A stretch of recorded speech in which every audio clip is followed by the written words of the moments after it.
Hi friends, welcome to positive vibes. కొన్నిసార్లు మనం ప్రతి చిన్న విషయానికి అవి చిన్న విషయాలు అని మనకు తెలిసినప్పటికీ ఎదుటి వాళ్ళ మీద ఫుల్గా డిపెండ్ అయిపోతూ ఉంటాం. దానివల్ల ఎన్ని ప్రాబ్లమ్స్ వస్తాయో చెప్పడానికి ఒక చిన్న కథ. అడవిలో ఒక రామచిలుక ఉంది.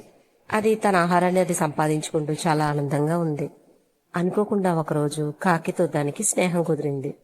అయితే కాకి దానికి అప్పుడప్పుడు జాంపళ్ళు తీసుకొచ్చి ఇస్తూ ఉండేది. ఇదేదో బాగుంది కదా, దీన్ని కాకపడితే మన పని మనం చేయించుకోవచ్చు కదా అని అనుకున్న రామచిలక కాకిని పొగడ్డం ప్రారంభించింది. నువ్వు చాలా అందంగా ఉంటావు, నువ్వు చాలా బాగా పాడతావు అంటూ పొగడుతూ ఉండేది. కాకి కూడా ఉబ్బి తబ్బిబ్బైపోయి రోజు ఆహారం తీసుకొచ్చి ఇస్తూ ఉండేది.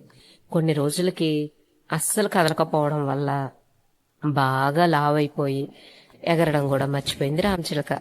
అయితే రోజు ఆహారం తీసుకొచ్చి ఇవ్వడానికి విసుగు చెందిన కాకి అక్కడి నుంచి పారిపోయింది.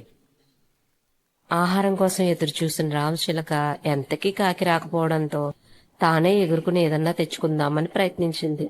కానీ అంత బరువుగా మారిపోవడం వల్ల అది అదుపు తప్పి చెట్టుపై నుంచి కింద పడిపోయింది. రెక్కలకి గాయమైంది.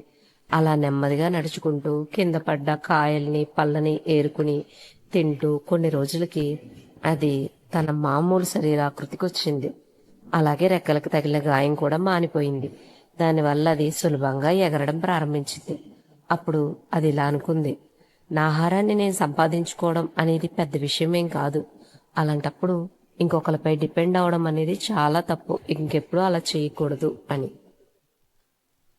మనం కూడా ఆఫీస్లో అయి ఉండొచ్చు, ఇంట్లో అయి ఉండొచ్చు, చిన్న చిన్న విషయాలు కూడా ఎదుటి వాళ్ళ మీద డిపెండ్ అవుతూ ఉంటాం. ఆఫీస్లో ఒక పని ఇచ్చారు, అది మనకి రాదు, ఇంకొకరి మీద డిపెండ్ అయ్యి వాళ్ళతో చేయించుకున్నాం. రెండోసారి ఇచ్చినప్పుడు చేయించుకున్నాం, మూడోసారి ఇచ్చినప్పుడు చేయించుకున్నాం. దానికన్నా ఫస్ట్ సారి ఇచ్చినప్పుడే వాళ్ళ సహాయంతో నువ్వే అది నేర్చుకుంటే ఎంత బాగుండేది. రెండోసారి వాళ్ళని అడగాల్సిన అవసరమే వచ్చేది కాదు కదా. అలాగే మీకు ఇంట్లో మూవీ టికెట్స్ బుక్ చేయడం రాదు, లేదా ఒక క్యాబ్ బుక్ చేయాలి, అది రాదు. అలాంటివి ఒకసారి కనుక్కొని, ఒకటి లేదు 2 సార్లు లేదు రావట్లేదు, ఒక 10 సార్లు అయినా సరే తెలుసుకుని మీ అంతటా మీరు చేస్తే ఎదుటి వాళ్ళ మీద డిపెండ్ అవ్వకుండా ఉంటారు కదా. ఒక చీమని చూడండి, అది ఎప్పుడూ ఎదుటి వాళ్ళ మీద డిపెండ్ అవ్వదు. మన శరీరాకృతితో పోల్చుకుంటే అది కొన్ని వేల రెట్లు చిన్నది. అయినప్పటికీ దాని ఆహారాన్ని అది సమకూర్చుకుంటుంది. ఎవరి మీద డిపెండ్ అయి ఉండదు. ఏదైనా ఒక పెద్ద ఆహారం వస్తే సమిష్టిగా కృషి చేస్తాయి తప్ప మీరు తెచ్చేయండి నేను రెస్ట్ తీసుకుంటాను అని ఏ చీమ అనుకోదు. మరి మన సంగతి ఏంటి?